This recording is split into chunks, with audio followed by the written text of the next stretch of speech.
안녕하세요. 배신의 장미입니다. 오늘의 사연은 스크루지 영감보다도 더 수전노인 시어머니를 둔 사연자분의 이야기입니다. 지금 함께 하시죠. 저희 시어머니는 엄청 수전노이십니다. 그런 시어머니를 무조건 비난하거나 너무하다고 말하고 싶진 않아요. 제가 다 알지 못하는 어머님께서 살아오신 세월이 어머님을 그렇게 만들었을 테니까요. 지금은 그렇게까지 아끼지 않고 필요한 건 써도 어렵지 않게 살 수 있지만 몸에 배인 습관 때문에 쉽지 않은 것도 알고 있습니다. 어머님만 그렇게 생활하신다면 정말 아무 말 하고 싶지 않은데 자꾸 저희에게 강요하시고 함께하는 자리에서 다른 사람들 다 있는 곳에서 예전에나 통했을 법한 방법으로 아끼는 행동들을 하시다 보니 트러블이 생기기도 해 같이 있는 것이 창피할 때가 있습니다. 얼마 전 있었던 일로 어머니께서 뵙기를 들었지만 분명 얼마지 않아 다시 이전과 같은 행동을 할 걸 알기에 뒤를 안 닦은 듯 어딘가 찝찝하기만 합니다.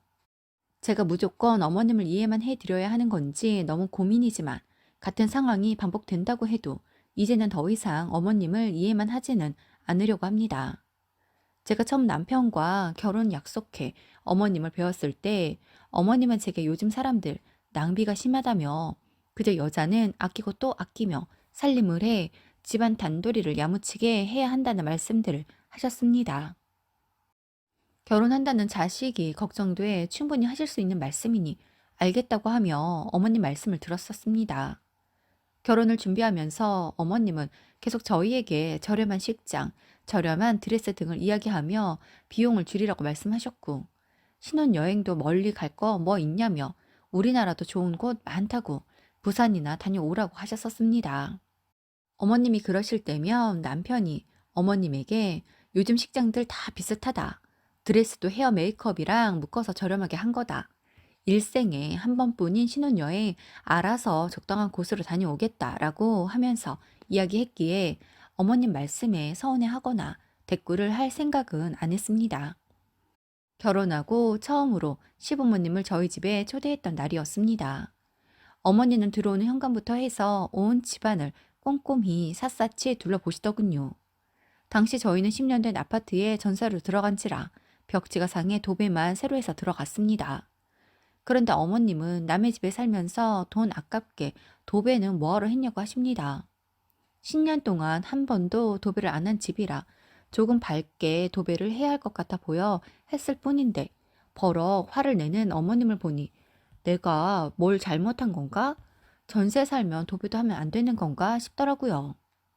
그리고 어머님은 집을 둘러보시면서 연신 이건 얼마 줬냐? 이런 건 뭐하러 샀냐? 나한테 말했으면 집에서 쓰던 거 줬을 거다. 대체 냄비를 몇 개를 두고 쓰냐? 2개면 충분하다. 그릇은 이렇게 세트로 사면 비싸다. 장날 나가서 필요한 것만 몇 개씩 사면 된다. 일일이 잔소리와 참견을 하셨습니다. 처음으로 시부모님을 모신 날인 만큼 몇 날 며칠을 쓸고 닦고 집안 여기저기 정리정돈을 했는데 칭찬은커녕 이런 건 왜 샀냐 등의 이야기를 하시니 기분이 별로였어요. 어쨌든 오셨으니 식사 대접을 해야겠기에 준비해 놓은 음식을 세팅해 함께 먹었습니다. 어머님은 세트 그릇에 세팅된 음식을 보며 혀를 끌끌 한번 차십니다. 세트 그릇이 그냥 싫으신 듯 했어요. 그리곤 소갈비찜을 보시곤 이건 어디 샀느냐고 물으십니다. 그래서 한우라고 했어요. 그러자 한우? 너 정말 집안 말아먹겠다. 내가 뭘 했어? 아껴야 한다고 했지? 미국산이며 호주산이며 한우에 비하면 얼마나 싼데 굳이 한우를 먹어야 했니? 이게 다 얼마치야? 준비했으니 먹겠다만 앞으로는 이러지 마라. 고기가 다 같은 고기지 뭐가 다르다고 배에는 더 주고 비싸게 사 먹나 몰라. 라고 하십니다. 그래서 평소에 저도 아낀다고 그러는데 시부모님이 처음 오신 날이니 좋은 걸로 준비해 본 거라고 했습니다. 그러자 그러지 말라고. 뱃속에 들어가면 다 똥이 되어서 나오는데 한우를 굳이 왜 먹어야 하니? 안 그래? 분명히 내가 잘 설명했어. 다음에 또 이러면 이 정도로 안 넘어간다. 이런 식으로 돈 썼다간 알거지 되는 거 한순간이야. 라는 말을 하시네요. 저는 시부모님 생각에 준비한 건데 그리 말씀하시니 너무 당황스러웠습니다.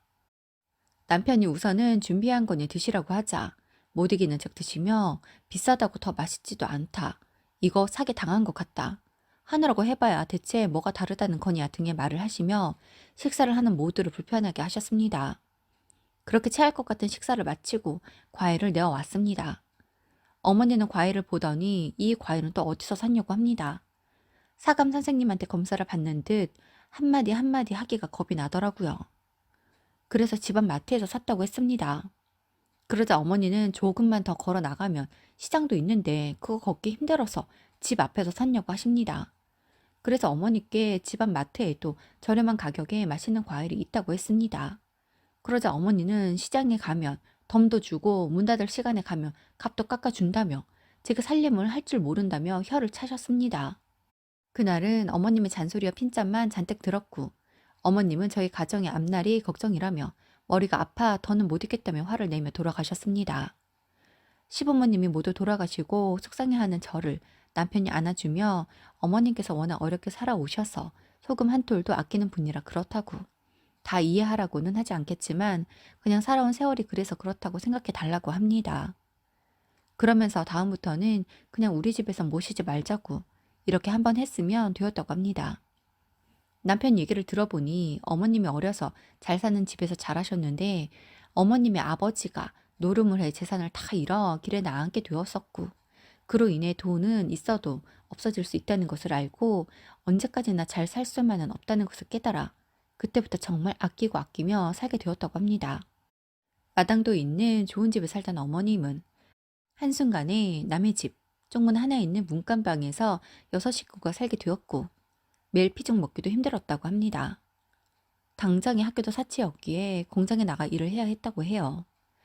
아무튼 그런 이유로 어머님의 저력 정신은 한층 더해졌고 결혼을 해 자식들을 키우면서도 아껴야 한다는 생각에 새 옷 한 벌 사준 적 없고 운동화도 얻어 신겼다고 합니다. 아무튼 그렇게 어머님이 절약을 해 집안의 살림을 늘려갔고 결혼 20년 만에 30평대 아파트를 자가로 마련하게 되셨고 자식들을 대학까지 모두 보내었다고 합니다. 그랬기에 어머님은 저희도 그렇게 아끼며 살아야지만 잘 살게 된다고 생각하셨던 거예요. 그 말이 틀렸다고 생각하지 않습니다.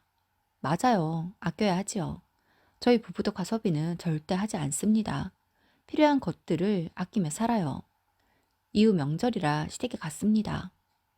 저희 친정에서 준비해준 명절 선물을 시어머니께 드리니 안 해도 되는데 뭘 이런 걸 준비했냐고 하십니다. 명절 음식을 준비해야 해서 주방으로 가니 어머니는 음식을 정말 딱 먹을 만큼만 하면 된다며 적은 양의 재료들을 준비하셨더라고요. 솔직히 며느리 입장에서는 좋았습니다.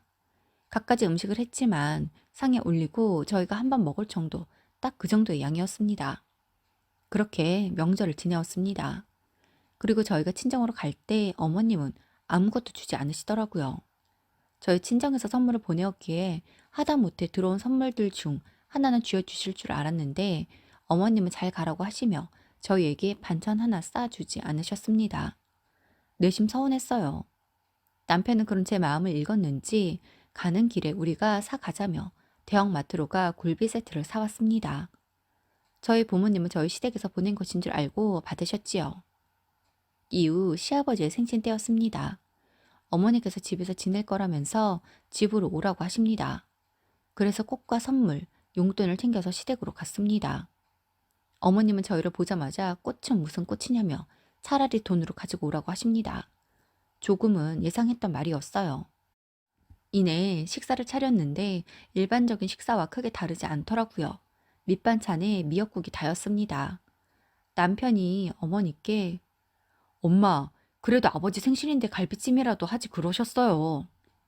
라고 하자 고기 못 먹고 죽은 귀신 붙었나. 뭔 고기를 찾아. 네 아버지 배 나온 것 좀 봐라. 저 배를 해서 무슨 고기를 먹니? 안 먹어도 돼. 괜찮아. 찬소리 하지 말고 좀 먹어라. 라고 하십니다. 어머님이 아버님 생신상을 그렇게 차리시겠다는데 누가 뭐라고 하겠어요. 아들 말에도 그렇게 반응하시니 저는 더 아무 말도 하지 못했습니다. 제가 아이를 가졌을 때였습니다. 임신 기간 내내 어머님은 축하한다고 밥 한 번 사주지 않으셨어요. 기대도 하지 않았기에 서운하지도 않았습니다. 배가 점점 불러오고 어느덧 출산을 할 때가 다가왔습니다. 하루는 시어머니가 저희 집에 오겠다고 하십니다. 대체 왜 오시려나 싶고 오시면 그냥 멀뚱멀뚱 앉아 있을 수 없으니 마실 거라도 내어 드려야겠는데 또 어떤 트집을 잡으실까 싶어서 걱정부터 되더라고요. 아무튼 그렇게 어머님이 오셨고 어머님은 절 보자마자 아무것도 내지 마라. 안 먹는다. 라고 하십니다. 그리고는 이거 받아라. 라고 하며 들고 오신 상자를 내주십니다. 어머님이 저희에게 뭔가를 주시는 게 처음이라 대체 뭘까 싶었어요. 그리고 열어보자 저는 놀랄 수밖에 없었습니다. 대체 어디서 주워온 건가 싶을 정도의 쓰레기 같은 아기 옷이었습니다. 하얀 옷도 누런색이었고 얼룩덜룩하고 짝도 안 맞는 양말에 엉망이더라고요. 그래서 어머니 이게 다 뭐예요? 뭐긴 뭐야. 애기 옷이잖아. 내가 여기저기서 다 얻어왔어. 엄청 많지? 한번 빨아서 입혀라. 라고 하며 엄청 뿌듯해 하시며 돌아가십니다. 어머니가 가지고 온 옷을 보고 있자니 너무 속상하더라고요. 그날 퇴근한 남편에게 상자를 보여주니 이게 뭐냐고 하더군요.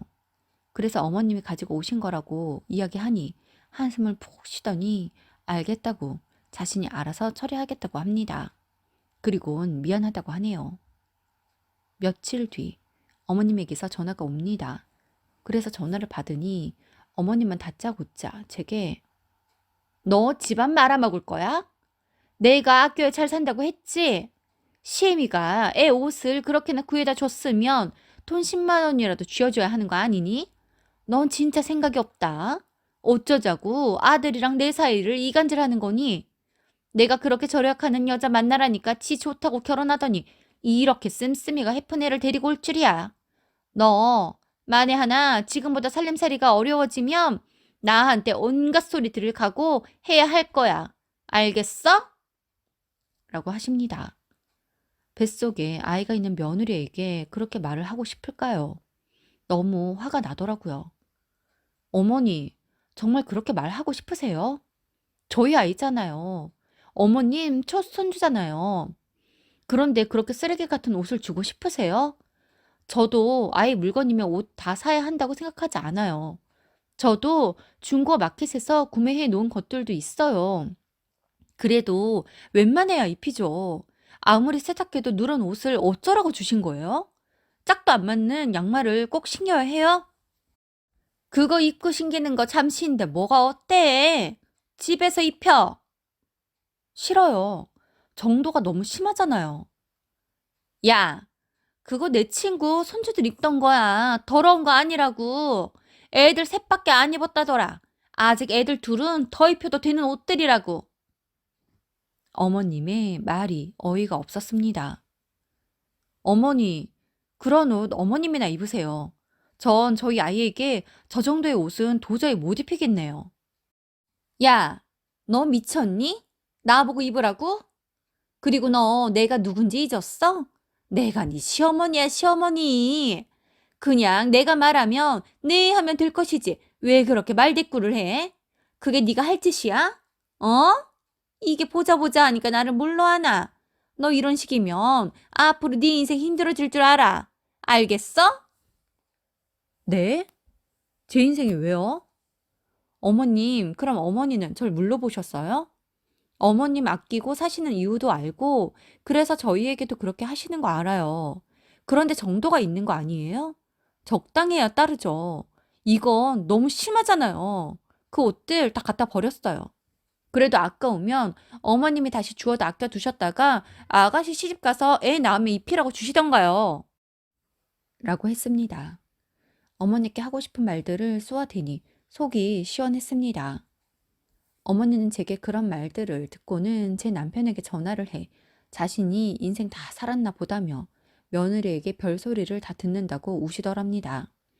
그래서 남편이 이제 우리가 그렇게 어렵지 않지 않냐고 아낄 건 아끼며 살고 있으니 어머니 살 때처럼 그렇게까지 생각하지 않아도 된다고 알아서 다 잘 살고 있는데 왜 그렇게까지 해서 이런 상황을 만드냐고 했다고 합니다. 어머님은 제게 단단히 골이나 한동안 아무 연락도 하지 않으셨어요. 이후 저는 출산을 했고 아이를 키우다 보니 막연히 생각했던 것보다 정말 아이가 더 소중하고 이 아이를 위해서는 못할 게 없더라고요. 자식에게 좋은 거 안 해주고 싶은 사람 어디 있을까요? 어머니도 이런 아이를 자신처럼 어려운 삶을 살지 않게 하기 위해서 그 시기에 아끼고 아끼며 사셨겠지요. 그런 생활 습관 때문에 저희에게도, 저희 아이에게도 어머님만의 방식을 자꾸 강요하시는 건 솔직히 가끔씩 속상하지만 그럴 수밖에 없는 삶을 살아온 어머님이었기에 그러셨구나라고 조금은 이해가 되었습니다. 앞으로 또 언제 어머님이 저희에게 아끼라며 잔소리를 하고 이상한 걸 갖다 주실지 모르겠지만 너무 이상하게만 생각하지 않고 조금 더 슬기롭게 거절해 보려고 합니다. 오늘도 함께 해주셔서 감사합니다. 지금까지 배신의 장미였습니다.